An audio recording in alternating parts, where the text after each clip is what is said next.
the first day I started officially, I got my office, and I go up there, got my badge and my phone and all that stuff, and go up to the 52nd floor, and this guy Bill Blanc, I remember him saying like, "Hey, by the way, just don't put anything into the walls." And I'm like, "What?"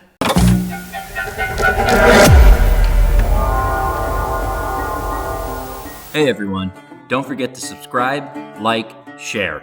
The old resonator guitar, always good to look ahead. I love these.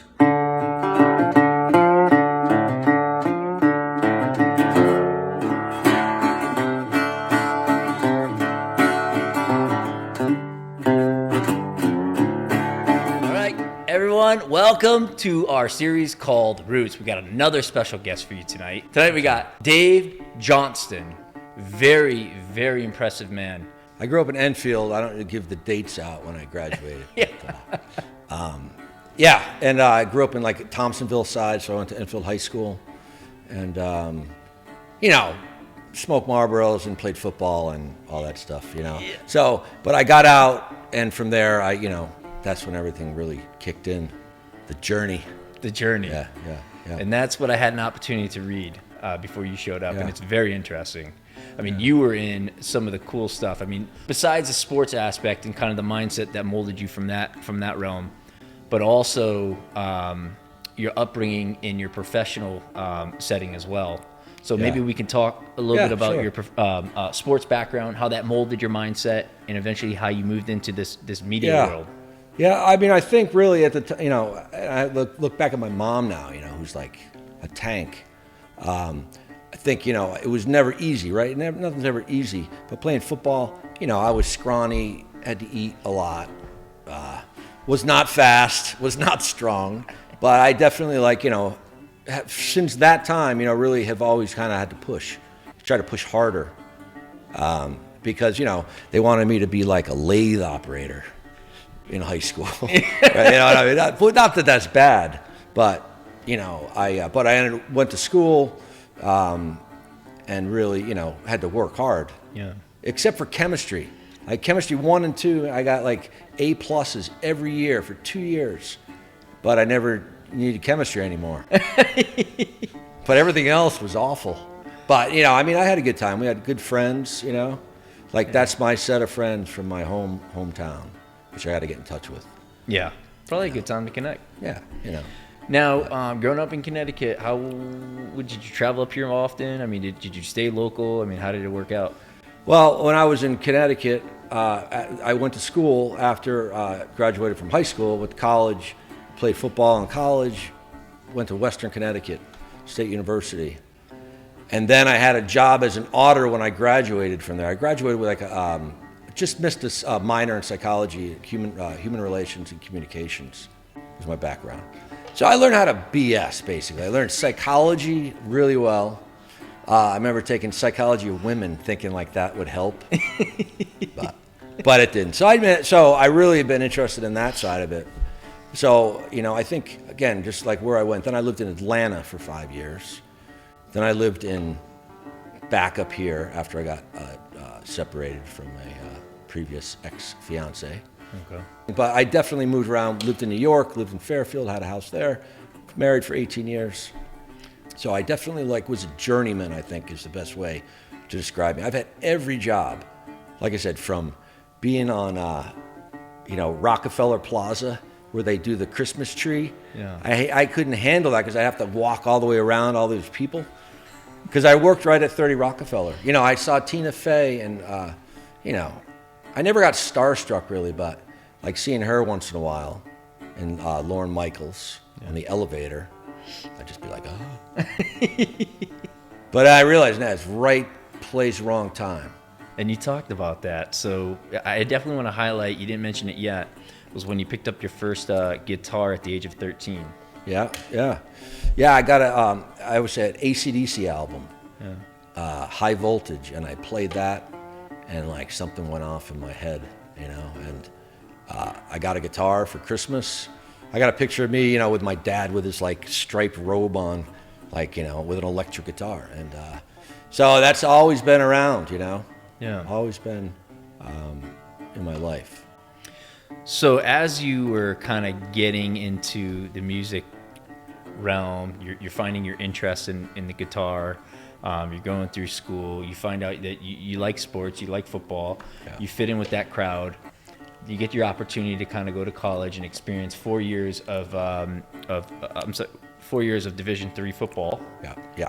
And then you're also playing recreational lacrosse, right? Is that the right Right, term? it was. It was club lacrosse. Club lacrosse. So we'd go see UConn, played UConn and Southern and, some good schools up in New York. Yeah. It was more fun than the organized collegiate football, But you were a sports person like that at this point. Yeah, I just worked really hard because I never played lacrosse until I got into a little bit when I was a senior in high school, messing around. But like I played with a bunch of guys from Long Island, Mike Carroll, Mike DiStefano, Mike Eldridge. They're all named Mike. Yeah. And they're all great two-handed lacrosse. It was around the Gate Brothers in Syracuse, so I mean, lacrosse was getting big. Yeah. I picked it up. I picked it up really fast. And, but it was more for drinking. At least you're being honest, right? Yeah. No, it was fun. And the organized football kept me alive. I think. It just gave me some discipline, too. Because it was like first class. Like we traveled, and the first year I was a freshman, obviously, and the interesting thing is that just because I busted my ass so much during the week, they would let me travel, even though I had no chance of being on the field. It's like a fucking Rudy, well, a little more coordinated Rudy. But if I could have done anything, I would have kept skiing, like mogul competitions, man. Really? I absolutely loved doing moguls, and that's where I looked at a couple schools in Vermont for skiing, and I couldn't go up to Johnson State and live up there. So, am I upset about it? No, but I definitely want to get back and really go back to moguls. But So how are you trickling in some of the music as, because that ultimately we're going to get into it, but that's sort of your passion. So it just like, especially when I got out of school and went to Atlanta, then I really got a good hold of the blues. I always loved the Stones and like Black Crowes and, grunge music. But when I went to Atlanta and would see like these live shows, and then I would be down in New Orleans and, that's all about blues and jazz down there. So it kind of soaked up. When I came back up, it really like soaked in me. Like even like the sound of a Telecaster, Stratocaster guitar, with that little crunch in it, like that's like ingrained in my head. When I hear that frequency, man, it's the best thing in the world. It's always had to take a back seat though, for the most part, because, when you, especially like because I did like big events, did events for UPS when I lived in Atlanta. We did a big event company. So sometimes we were doing 40 events per weekend all over the country, 10,000 people, 5,000 people. And how do you feed 10,000 people in 4 hours? So it was like more like logistics, like how many tents, how much parking, do they have fire ants? Like some real crazy stuff. And they were spending hundreds of thousands of dollars on that. This is back, that's back when I was like in the 20s, the textile companies, But then I got into advertising, but I did recruiting for 5 years. I always could talk to people. But you're in Atlanta at this point. Yeah, no. Then I came back and lived in Glastonbury. Okay. So that was after 6 years. I came back up north. So if I can just back up. From Connecticut, you go down to Atlanta, Georgia. Yeah. At Atlanta, Georgia, you get refamiliarized with the music industry. You're going down New Orleans. You're seeing a lot of music play, and at this point now, you're back up in. Then I moved back. Then I moved back single, back to Connecticut. Yeah.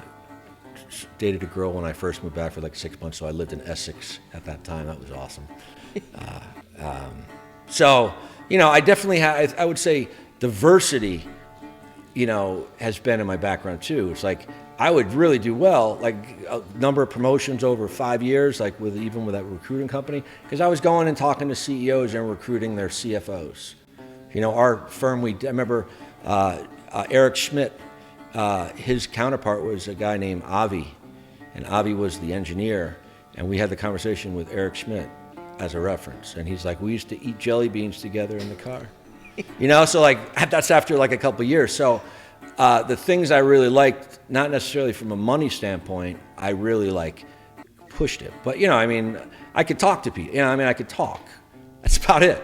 Make people laugh, and music. That's all I really have. So I've done a lot of different things, but when I did them, I would put everything I could into it. But then you get kind of bored.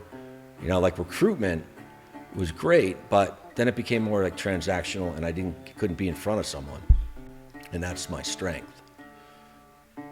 Not texting. Like I'm the worst texter. People get pissed off at me all the time because I need the nonverbal and the voice and delivery for people to even get my humor sometimes. So people are like, "Why are you sending her this?" What? It's that nonverbal communication. That's kind of why we kind of started this Roots series, is to get back to no kidding the roots of humans. Like, right. We all come from something. Yeah. And there's something about being able to have a conversation with another person and share, like you said, the nonverbal cues to really grow. So I think that's important. So I understand. Yeah. It's crazy. Remember like the whole pandemic thing? Like I've had a pit in my stomach, not for anything else, but like I felt bad for kids when they had those masks on, because when kids are younger, they figure out what they have to do to make the right face, all that stuff. And that was like really messed people up. But it's interesting. It's an interesting field, the nonverbal and all that, and it is going away. And people sit behind their desks and fire off, rhetoric about things they really don't know about.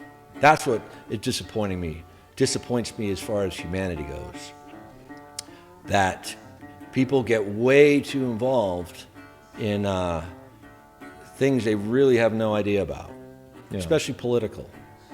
I'm not saying left or right. I'm not even on that side of it. It's more like how much is it manufactured, and how could someone be so polarized? And that's why I got out of that industry, So for the audience, now we kind of got a little bit. You got siblings, brothers? I have a daughter who's my daughter's 16, Ariana. Okay. She's in Delaware with my ex Rebecca. I got a sister who is 6 years younger, Erica. And and then she has her family, and so we're tight. Good. Yeah. She's up in East Hampton. Very nice. So now we can kind of get into what I think is very interesting in your career. You were part in 2004, the very beginnings of digital marketing, very, very much so. Yeah. Working for NBC Universal. That's where I started. Yeah. So I was working with a company, I did all the marketing for this company, and it was a dump company. It was a dump run company. Like Brian Skidmore's 1-800 got junk. This was 1-800 dump runs, and it's a bad ending. But one of the marketing things we did is we would get these big dumpsters, 12-yard dumpsters, and bring them to the Wolfpack games. And the Wolfpack would wheel it out on the ice, and everyone would throw the pucks. So it was great branding. So that got me connected with NBC. So I went in to sell. Like, I had no idea anything about TV other than I loved it at the time. Yeah. But I knew marketing, so I figured it out quick. Got a couple promotions after 2 years. The business development guy who was there, Todd, for like 15 years in that role, I pitched my boss, my VP, and I got the job, So everyone's all pissed at me, like, you don't have any experience. I'm like, what, man? I put a good plan together, and then it's executing the plans, the next thing. So, so then another one a year and a half later, same thing, a slot opened up in New York. I was already working with all the VPs and stuff and higher level, and I got that job. It was like to kind of tie together all the national business for the station group. So it was like 30 people. And again, I ended up getting this job. They got rid of someone else, and everyone was all mad at me. You know, you got me to Michael Turlo. Everyone loved Michael Turlo, man. And I come in and, they picked me. I'm like, fuck, shit. So well, let's talk through that mindset. Like, Yeah. why, you come in and you're getting the high paying job at this point. Marketing's kind of just getting kicked off. You talked about how, the iPhone was in its beta stage at this point. Yeah. You had a BlackBerry. Yeah. And, so you're really at the grassroots of this whole movement of digital marketing. Right. I mean, really. There was the national agencies that were still very, very small in number, like Razorfish or, Ogilvy. I mean, I'm blocking, but I know them all. I worked with some of the biggest ones. But at that time, the national stuff was starting to trickle out a little bit. But the station group was still very set in their ways. All the systems were set for television revenue, not digital revenue. So they started you got to use PeopleSoft. Does this work with PeopleSoft? We outsourced our website in the beginning. That was like Web 1.0. So anyway, I didn't know, but no one knew. Yeah. How are you going to drive revenue when you don't know what you're doing? How are you going to package it? How are you going to sell it? How are you going to keep inventory? How are you going to say you're going to target? So it was just at that very simplistic level when I first started. And, just figured it out. So now, technology at this point, 2004, we may have had, flip phones potentially? Yeah, it was. Nokias. I just looked it up the other day. It was the beta. Yeah. 2004 was a beta stage for Apple. And I still had that BlackBerry. They just switched so you can actually talk on it. It was like a hockey puck. Yeah. So then I remember my wife goes into labor and I had to get on a train to go back to Fairfield where I lived at the time. And I dropped my BlackBerry between the train and the train tracks. And as the train is getting ready to leave, I'm like, fuck. I was going on paternal leave. Of course, that day, like, everyone needed to get in touch with me. Definitely got, like, a strike for that. Seriously, like, I just remember it clearly. But I have to say, a funny thing in hindsight is, like, talk about, like, intuition. You develop intuition over time. There's, like, a book called Failing Forward. I love this. But it talks about, the more you do something, you gotta make mistakes. But like when you get to like that 10,000 hours of making mistakes, like, it's 10,000 hours is like, I think 5 years or 7 years. That's quite like a bit, that. yeah. But when you get to that level of doing something, you become disciplined. You develop that skill. And with the skill, you develop insight, intuition. Jack Welch used to say that from GE. He would say, you start to learn how to see around corners. And I always love that. When you're in a certain area of business for a long time, you could do things a lot faster. So I just really picked up and listened and put my head down, and with repetition over and over again and listening, you figure out the best path. When there's no real path, they're like, all right, we need to get $1 million in video advertising. How the hell are we going to do it? Like, I don't know. But I didn't say that to them. I'm like, I got a plan.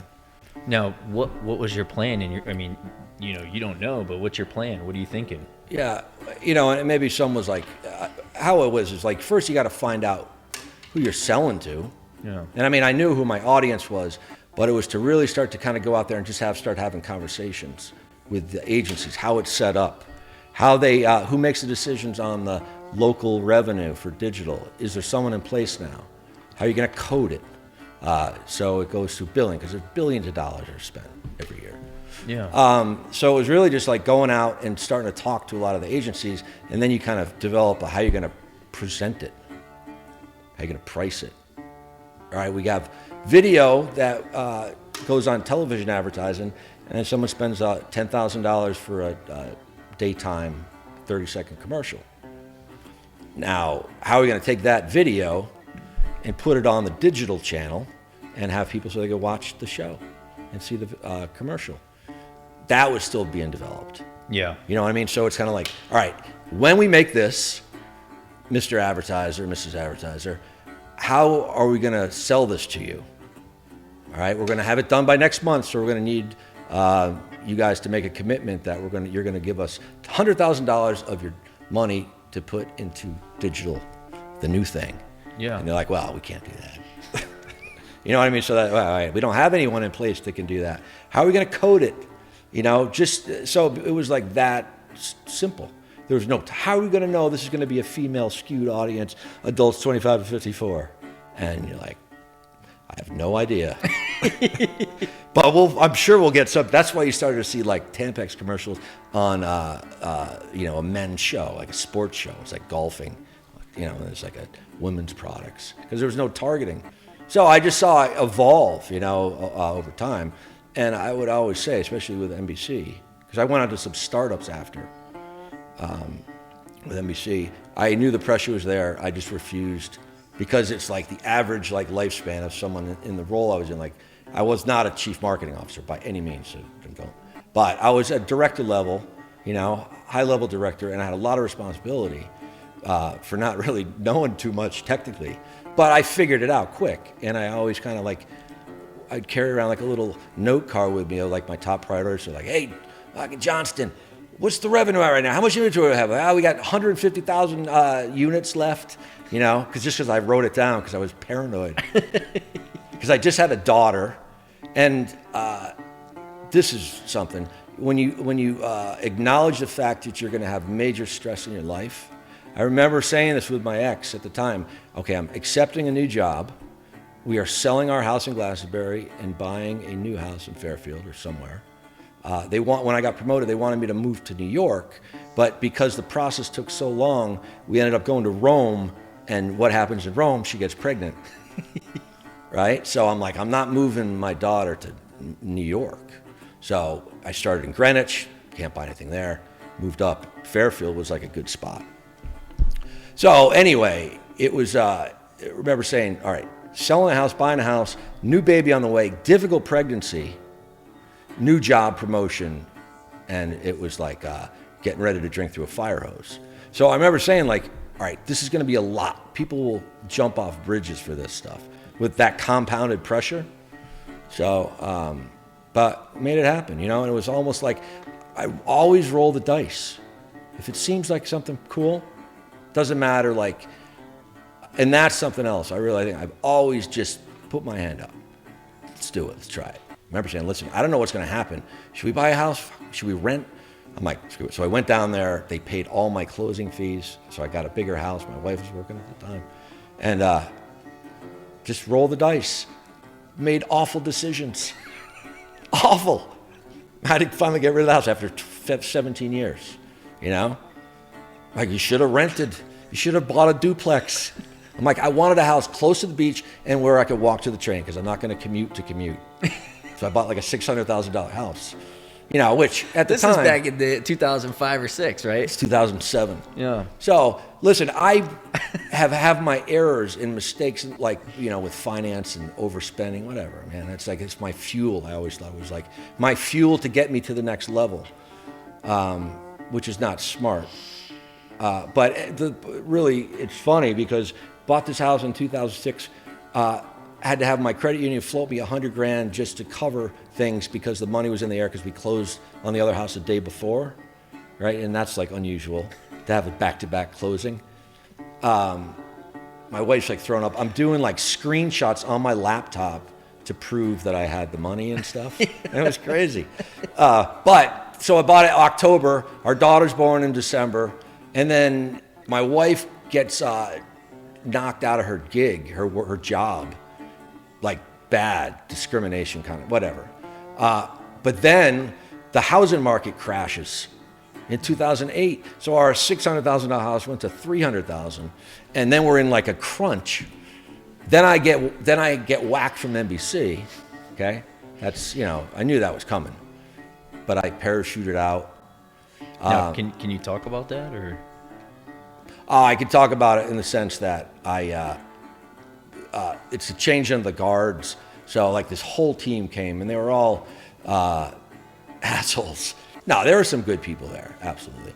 But they come in and their spreadsheets. So when that happens, there was no more slot for me and a few other people. I knew it, I saw it. saw the writing on the wall.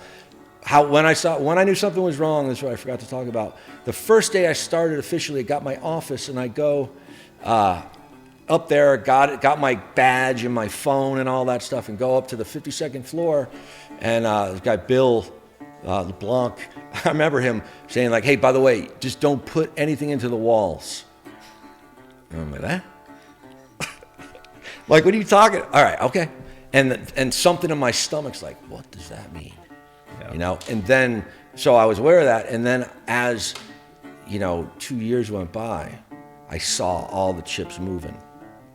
I saw exactly what was happening, anticipated it, it happens, until, I heard, saw my name on like a at risk. You saw around the corner.